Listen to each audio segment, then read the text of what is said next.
Good morning, everyone. First of all, thank you all for inviting us to this lecture series. It is a great honor for us in Vidyodaya as well as the Adivasi community here that we have been recognized as being worthy of listening to by people who care about alternatives in education as well as the Adivasi community in particular. Uh, I'm happy that we have found part of this series where started with Dr. Vasavi and Prema. And I think what I have to say today will add to what both of them have already said. Um, and it was also very fascinating to listen to Dr. Devi and Dr. Bodhi. And I hope soon we can all meet up to see how what we are doing sort of fits in within that framework with which that both of them have been talking about, because it really quite fascinated me. Let me begin by the theme of these lectures: knowledge and education for whom, of whom, by whom, Adivasi and other perspectives. To me, the theme does not appear to be an epistemological one, rather a political one, and I intend to approach this talk from that angle. I also want to preface my talk here today by saying that we have been very influenced by this Brazilian educationist and philosopher Paulo Freire. As all of you are already aware of his philosophy and his approach, I just want to add that for him, education was a political tool whereby people could assert their rights and dignity, where people moved from being objects of history to subjects of history, creating their own histories. So this is a very important part of our work over here. When we entered into the arena of education with the Adivasi community, this is one thing about which we had absolutely no doubt. Who was it meant for? Who was to give it? What was it all to be about? The answer was that the entire ownership was to be with the Adivasi community. And it is to this end that we have been working. Now, the credit for this actually goes to the person who founded the work over here, Stan Tekekara, who in the early 70s lived and worked with the Adivasi community in what is now Jharkhand. Now, he was so taken up with the way of life in which the people lived there that he did not see any reason why that needed to be replaced. So when he moved to Gudalur in the early 80s, it was just a question of trying to replicate that whole idea and that culture over here.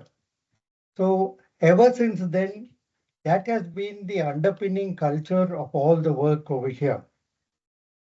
Now, Sundar had, in his letter to us, had asked whether we could talk about the education work here over the years. But I don't want to go into such details of 3 decades of work because we don't have the time for that. So I'm going to focus on the various aspects of the work which have to do with the question of ownership, as that has been the central approach of our work over here. I will keep jumping back and forth to our history in order to be able to put it into the context in which we are working.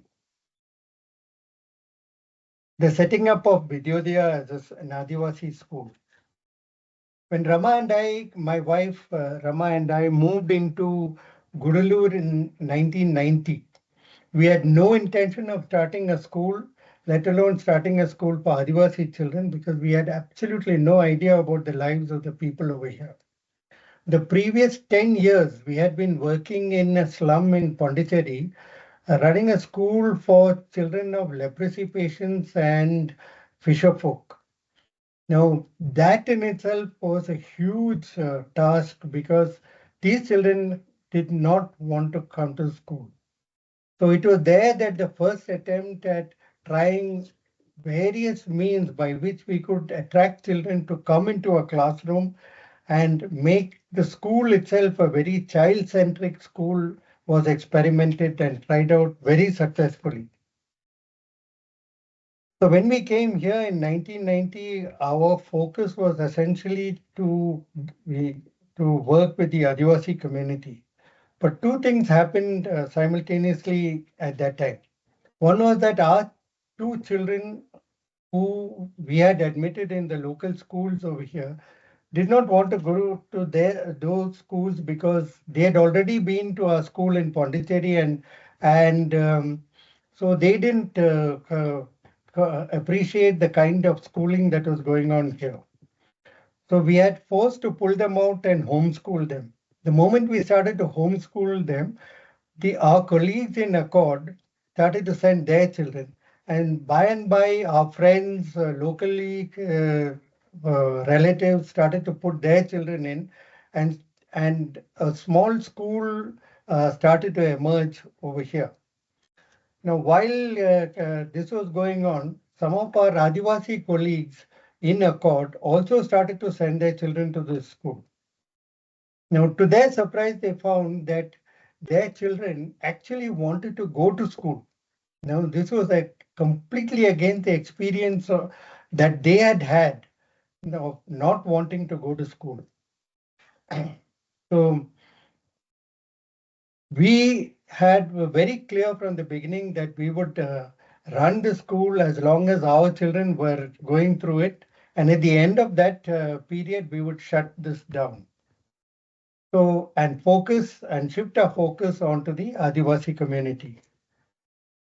Now, the second thing that happened was that Accord, which had started its work with the Adivasi community here in 1985, by 1995, 10 years had passed, and so they wanted to sort of evaluate the work that they were doing. So they called together about 200 men and women, the leaders from the community, and sat together for a period of 5 days, answering three simple questions. Where did we come from? What is our status now? And what is it that we want to do in the future? This Sabha, what is called the Mahasabha, at the end of that, were unanimous in their assertion that what they needed most was a school of their own, because this landscape here had changed so much that they could not find the spaces and the freedom to be able to work here. They could not conduct their rituals, they could not conduct their dances and or let alone transfer the knowledge that they had to their children. So this was they needed this space, a space where they could transfer knowledge. And for them, they saw the school as being something that was really uh, essential to the future of their life. I want to, and so actually, Vidyodaya as an Adivasi school emerged not by design but by demand, because these people at the end of that Mahasabha asked us to hand over the Vidyodaya school, which we wanted to shut down. They asked us to hand it over to them. And so the process of handing over began. Now, I want to go back a little bit into the history of the Adivasi community over here to set the context in which we were working, because it's very important as part of the ownership aspect is concerned. The Gudalur was a large forest over here, and in the mid 1800s, the British cleared the forest on a very large scale and started setting up tea and coffee plantations over here. Now, this forest was inhabited by the Adivasi community. Now, as they started to clear this, and this clearing went on even after independence. Now, this did not really bother the Adivasi community because they kept moving as the forests were being cleared. Now, the forest stretched on the one side into Karnataka and the other side into Kerala, so it was a huge area. But in 1980s, early 1980s, the Forest Acts came into being. The Forest Act declared these places as wildlife sanctuaries. So in Tamil Nadu side, it became the Mudumalai Wildlife Sanctuary. In Karnataka, it became the Bandipur Wildlife Sanctuary. And in Kerala, it was called the Wayanad Wildlife Sanctuary. Now, all these wildlife sanctuaries prohibited human entry. So suddenly one day, these people found themselves encroachers in their own homes. So it was in this context that Accord and its work began. Now, when Stan came here and started to work with the community, it was meant to be a livelihood program. But very soon he found that the real issue was that of land. And starting with one village, a small, what was an attempt to reclaim land, it became a land rights movement that spread across the whole block, covering over 300 villages. Over a period of 5 years, this huge tracts of land were reclaimed from the large estates, from landlords, and even from the forest department. But the biggest contribution was two. One was that it helped to build a community-based organization called the Adivasi Munnetra Sangam. So this Sangam had its units in every single one of these 300 villages. The second was that the four tribes that inhabited this area, the Paniyas, the Mulukurumbas, the Betakurumbas, and the Katanayakan tribes, were brought under one single umbrella called the Adivasis. And this gave them a tremendous force. Now, why I need to mention the Sangam here is that right from day one, we are very clear that the institutions that, like Accord, for instance, that were started would work under the Sangam. And therefore, whatever development work was started, whether it had to do with education or health or livelihoods, they all wrote piggyback on the work of the Sangam. So for instance, if I wanted a teacher for Vidyodaya, now we would inform the Sangam would decide on who should be a teacher and send the person to us, and it was up to us to train the person. Or if a village wanted a Balwadi, then it was they would inform us that a Balwadi was needed, and we could not say no. We cannot refuse it. We can negotiate aspects of it, but we could not refuse it. So the entire authority as to what should happen remained with the Sangam. And this was a very, very important part of our work. Now, to come back to Vidyodaya and what happened over there, we took our first batch of Adivasi children in 1996, soon after the Mahasabha. Now, in our interaction with the tribal residential schools, the ashram shalas, which there are about 14 of them in Gudalur, we realized that nobody ever went to school because of a huge language barrier. None of the four tribal languages was akin to Tamil, and none of the teachers in these schools spoke any of these languages. In addition to that, there was tremendous amount of discrimination. People being called names, people being called dirty, and so on. And in addition to that, many of the children were told that their names were unfit for them, and they would be given, depending on who the headmaster was, either a Hindu name or a Christian name. So much so today, many of the older generation have two names. And this is a huge problem for us because in the Aadhaar card, there is one name. In the ration card, there is another name. In the school register, there's a third name. And these are all kind of issues that we have to contend with now today. So this language of the community we felt was a very important aspect, and we needed to give it the kind of importance that was needed. And so, right very early in our work, we collaborated with the Central Institute of Indian Languages, got their linguists over, and for each of the tribes, we developed a script for them. And we took the Paniya language, which has the majority people over here, and actually developed a primer for them. Later, we went on to publish a book of songs and stories of the Paniya tribe, which had the Paniya language script on one side and Tamil on the other side. So these are some of the things that we did to be able to bring across this thing that their language is not something that they need to be ashamed of. Now, in the classroom also, we knew that for the child, the school is an alien space. They are just simply not used to sitting in a confined space. So it was very essential for us to be able to have people there with whom they were comfortable and therefore would help them in the process of learning.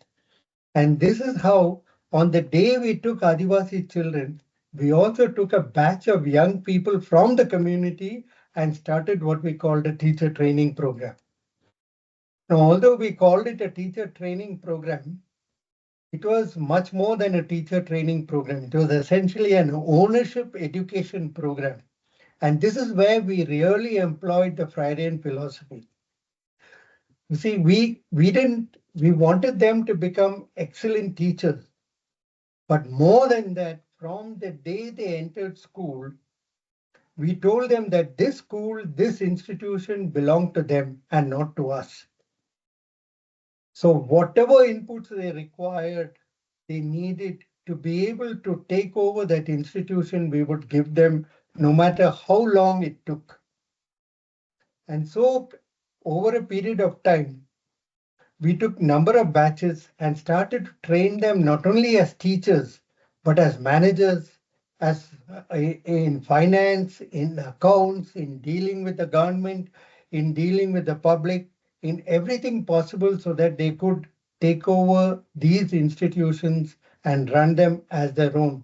Because we believe that unless they have ownership over these places, can these schools really begin to flower and develop according to the culture and imagination of the community? Now, it seems very simple when we talk about this training program uh, because there are innumerable such things going on over here these days. But there were three very important challenges that we faced at that time, which we never faced before.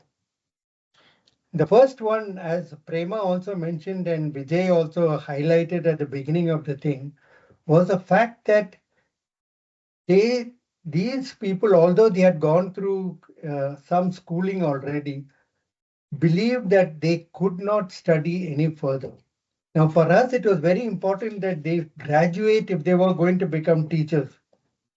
Now, they simply laughed at this thought of having to graduate because nobody from their community had ever graduated. Over the years in the school, the teachers had told them they were good for nothing. So much so they had internalized that to such an extent that they truly believed that they could not study any further. It took us as much as 5 years before we could convince the first person to enroll in a graduation program. These things create a very severe psychological block in the minds of people, and this is something that we really need to contend with. The second thing that we had to deal with was decision making. Now, if you take the Pania community, which is the largest community here, almost half the population here, for the last 3 centuries, they have been in bondage to one of the landed communities here. These people have never taken a decision even about their private lives. What they will wear, what they will eat, who they will marry, who they will talk to, who they won't talk to. Everything is decided by the landlords. So much so when it came to having to take decisions about finance, when it came to taking decisions about dealing with government, it was an almost impossible task for them. And so to get over this took us a long, long time. The third thing, and which if you had talked to people over here, say 10, 20 years back, uh, they would tell you is that what was the biggest contribution of the Sangam? It would be that they are not afraid. Fear was something that enveloped every aspect of their lives.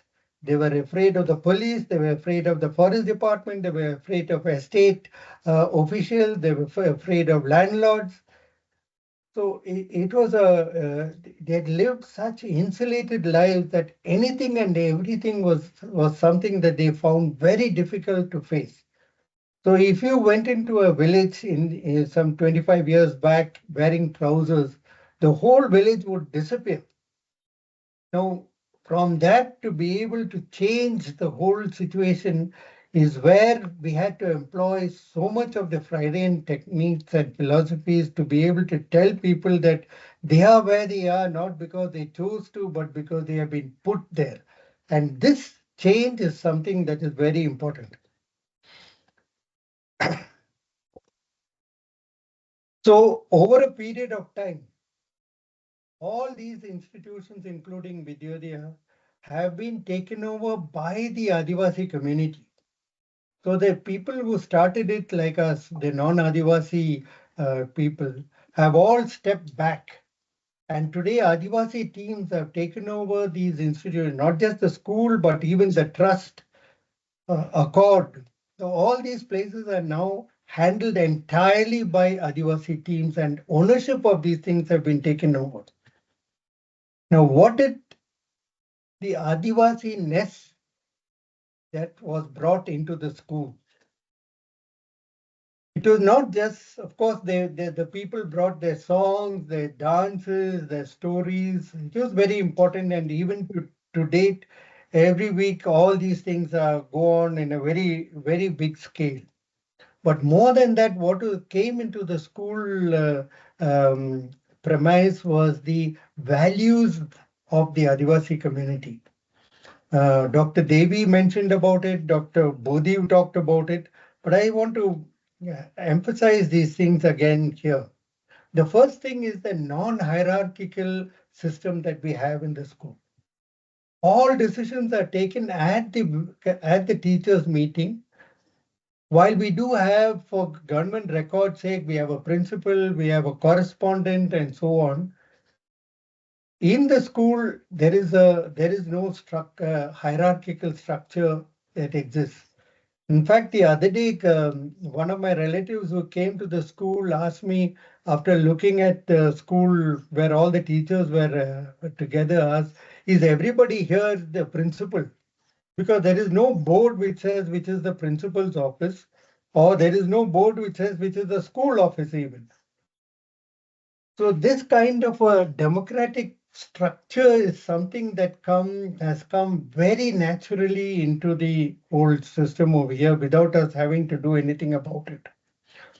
In the classroom, the manner of the methodology of by which teaching takes place is exactly the way it happens in a village, which is through socialization. There is no separate space for a teacher, no table, no chair, no stick.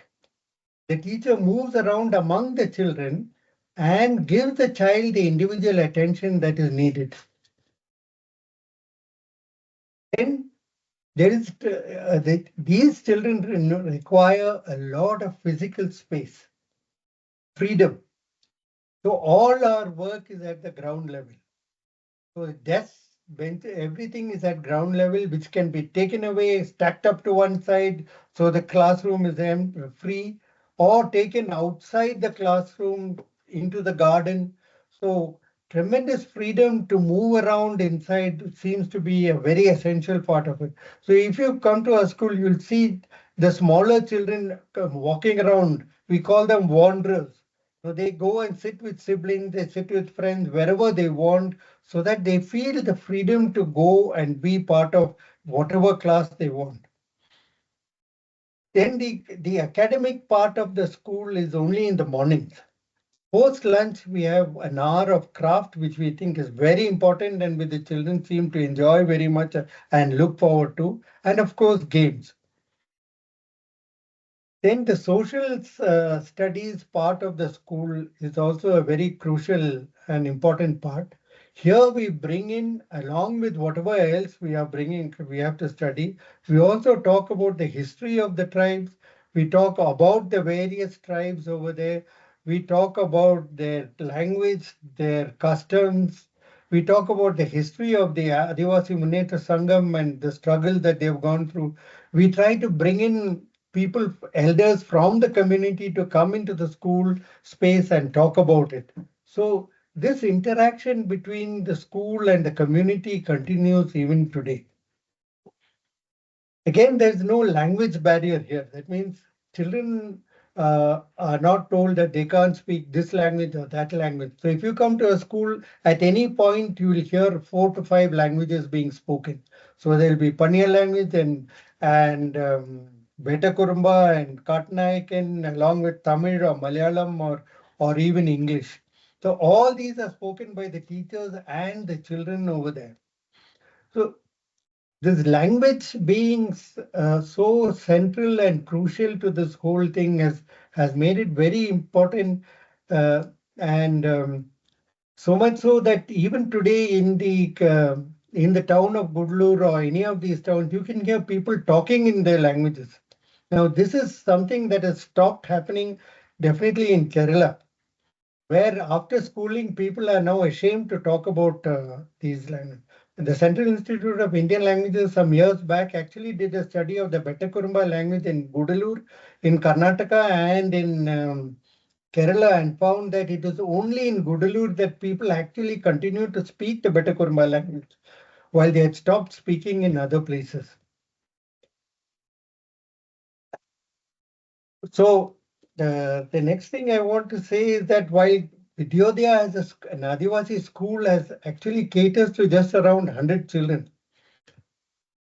So what happens to the rest of the children? As I mentioned earlier, we work in a radius of 50 kilometers covering some 300 villages. So when we did a survey some 25 years back, we found that just a few hundred children were going to school. Now the Sangam then took up this as an issue and started to put children into schools. Today we have over 3,000 children in schools, various schools, whether it's panchayat school, tribal schools, private schools. There are 3,000 children going to these schools. Now, for us, the problem was how do we reach all these other children? So over the years, through a series of camps and study centers, village libraries, we have been trying to get across to the children about their culture, about about why they need to take up issues in the school, about what they are facing, about the discrimination that is happening. So constantly, these camps have become very important talking places whereby we've been able to get across a lot of ideas about their lives to the younger generation. So over the last 25 years, we've also reached beyond Vidyodaya and brought people into Vidyodaya also to show what is possible and what they could do. Now, to sort of step into the future. And I want to start again by going back to to talk about ownership. Now, when we at the beginning, I mentioned that the ownership of these institutions have been taken over by the Adivasi community. Now, for us, the problem that we found uh, is that post-COVID in particular, there's been a huge change over the last 10, 15 years, in fact, in Gudalur, people have been exposed to all to the world around them. They intermingle with the non-tribal community. Poverty, which was a big issue 25 years ago, is no more that big an issue anymore. People have money in their hand. They are able to buy mobile phones, so the world immediately opens them up to very different things. We ourselves have been responsible to take children into school, to college, to put them in jobs. So a whole generation of people have moved on. And so the question for us is, has this whole process, this exposure to the modern world, eroded the values with which that had held together the community in the past? So 3 years back, an organization called Transforming Education for Sustainable Futures gave us some money to do a study of the work. And so what we did was we went across the spectrum, men, women, all the four tribes, people, elders, leaders, college students, um, then um, people working in institutions, people working outside institutions.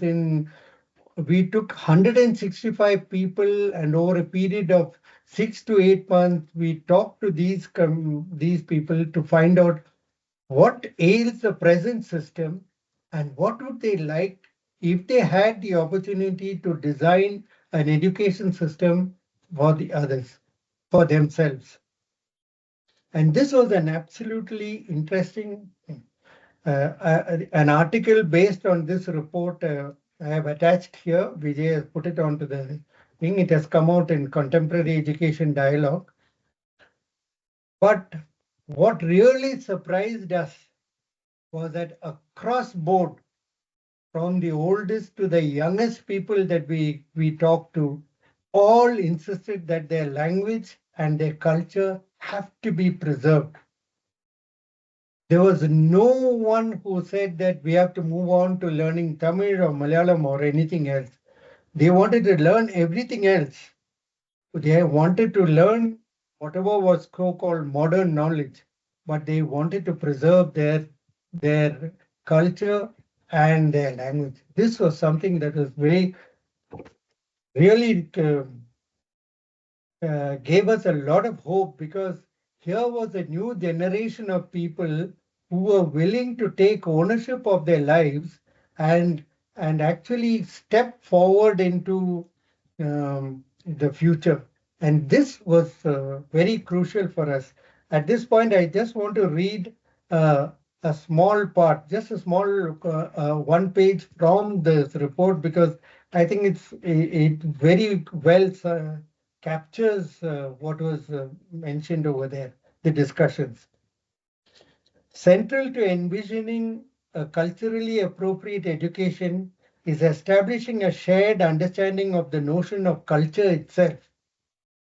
A superficial understanding of Adivasi culture that is often present in mainstream discourses limits it to the community's language, dance, music, traditional attire, rituals, and so on.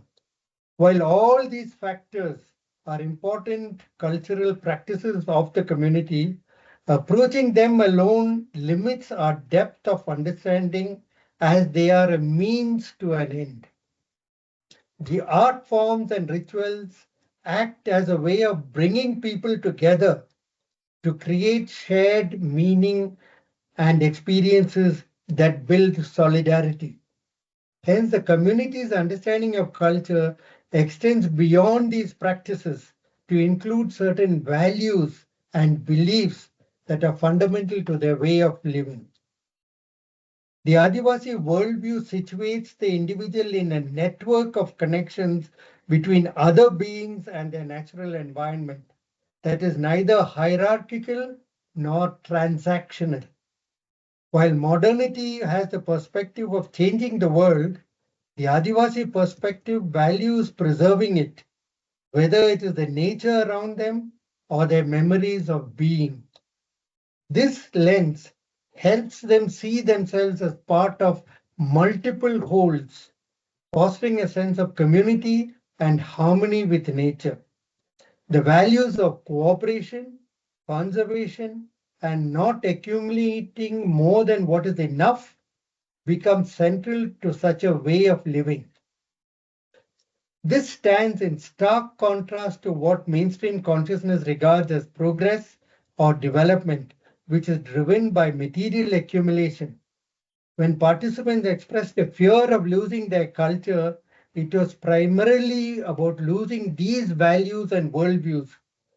As an elder participant puts it, and I'm quoting from this, our people are good because we don't have desire for wealth. No thoughts like that. Apart from alcoholism, everything else is good. So this is what we should teach our children about our culture. This connection, helping those in need, helping for others. The children who are growing up now won't know this. So we might need to have a class about this, whether it's a school or a study center. That tribals like this are like this. They help those in need without expecting anything in return. We have seen in so many places that there is no rice in one place, they can get it from others' houses. Hence, Adivasi culture is not just about practices of dance, music, and rituals, but also about the philosophy informing these practices. The former becomes a way of inculcating the latter, and the village becomes a space where these sensitivities and knowledge are built through being together as a community. So this is from, I just quoted from the report itself, and it's quite fascinating, the kind of things, because it gave us a huge, it meant a lot to us over the years for the work that we have done over these years. What is it that they were actually advocating? What they were advocating really was that the schools are not sufficient. They are not sufficient to hold and transfer the complexities of Adivasi knowledge that is deeply embedded in the forest and the village ecosystem. Therefore, they wanted the village as a site of learning.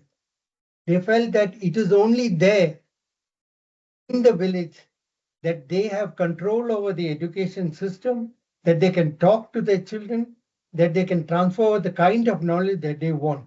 And this space became very, very important for them. We have since initiated about 25 to 30 of these learning centers, which are completely taken care of by the community, and the people who are running it also. Now, these learning centers are not just was not something that they said off the cuff or from the top of their hat. If you see in the report, I'll just show you here. They have put here the thematic breakdown of responsibilities in the village, and it goes into 2.5 pages in which they talk about every aspect of the thing: leadership, languages, values, songs, learning environment, solving village, and goes on like this to 2.5 pages where they have clearly delineated what is it that they want from their education program in the village. So it's not something that they simply said off the cuff. So this thing of taking ownership and therefore becoming a part of their own, internalizing it and becoming a part of their own lives has been a very important part of our process. And I guess some years back, we had a meeting in a village with some village elders and leaders and all that. And in this particular meeting, there was also somebody from a funding agency there. And as usual, these funding agencies come up with some funny questions. And one of the questions that they ask is all this work sustainable? Now, it took us a long time for Stan and me to try to explain what is the meaning of this word sustainable. Anyway, when we did get it across, there was this embarrassed silence that went on for a long time. And at the end of it, one of the leaders very quietly said, if enough people believe in an idea, then it becomes sustainable. And I think what he was trying to say is that if enough people take ownership of an idea, then this will continue. And it is here that, it is not a question of whether they have taken ownership of a school or an office building or a hospital. I think they have taken ownership over the idea of Adivasi identity, of their culture, and irrespective of whether this school is there or that school is there, hospital is there or not, the idea that these things will continue and be promoted by the community becomes very, very important.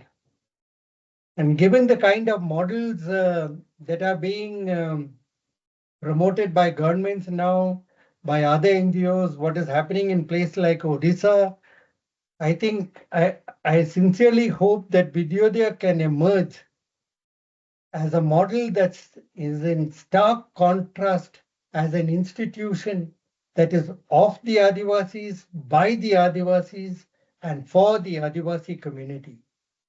I think I'll stop with that, and if there's anything to ask, please do so afterwards. Thank you very much.